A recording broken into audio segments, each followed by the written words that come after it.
UP में काबा fame चर्चित लोक गायिका नेहा सिंह राठौर ने कहा है कि वह भाजपा विरोधी नहीं है। केंद्र और यूपी समेत कई राज्यों में भाजपा की सरकारें हैं, इसलिए उनसे सवाल करती हूँ तो मुझे विरोधी मान लिया जाता है। उन्होंने कहा है कि सवाल तो सत्ता में बैठे लोगों से ही पूछे जाएंगे, विपक्ष से क्या पूछना जो खुद पस्त है। लोग मुझे स्थायी विपक्ष के रूप में देख सकते हैं। सभी सरकारों को मेरा सवाल ठीक नहीं लगता।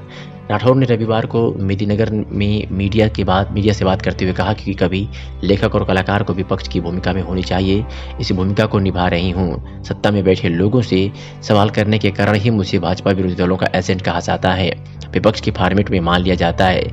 ऐसा नहीं है कि मैंने बिहार की नीतीश, पश्चिम बंगाल की ममता और दिल्ली की केजरीवाल सरकार से गीतों के माध्यम से सवाल नहीं किया है।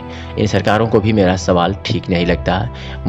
राठौर मोदीनगर में स्टॉक की राष्ट्रीय सम्मेलन में भाग लेने पहुंची थी। राजनीति में आने के सवाल पर नेहा ने कहा कि अगले 10 साल तक तो नहीं, एक लोक कलाकार के रूप में जनता मेरी ओर बड़ी उम्मीद से देख रही है। बेरोजगारी, महंगाई और महिला सुरक्षा से जुड़े सवालों को अपनी गीतों के माध्यम से उठाती रहूंगी।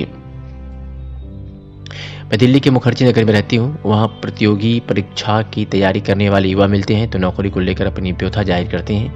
दिल्ली में कुक से लेकर सुरक्षा गार्ड की नौकरी करने वाले और रिक्शा चलाने वालों में बिहारियों की भरमार है। पूछने पर बताते हैं कि क्या करूं, बिहार में कोई रोजगार नहीं है। नेहा सिंह ने कहा कि जब से यूपी में काबा गीत के माध्यम से सवाल उठाया है, मुझे परेशान किया जा रहा है। लोग कार्यक्रम में भाग लेने के लिए आमंत्रित करते हैं, कार्यक्रम से पहले मना कर देते हैं कि अतिथि नाराज होंगे, इससे बेइज्जती महसूस होती है। मोदीनगर में इष्टा ने मुझे बुलाया है, बहुत अच्छा लग रहा है। नेहा दूसरी बार मेदिनीनगर आई है। इससे पहले खाकी the Bihar chapter web series की शूटिंग में भाग लेने पहुंची थी।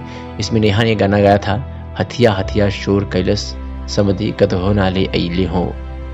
भोजपुरी गीतों में अश्लीलता और भोजपुरी समाज की मानसिकता पर नेहा ने खुलकर बात की। उन्होंने कहा कि भोजपुरी गीत के लेखकों और गायकों ने तमाम सीमाएं लांघ दी हैं।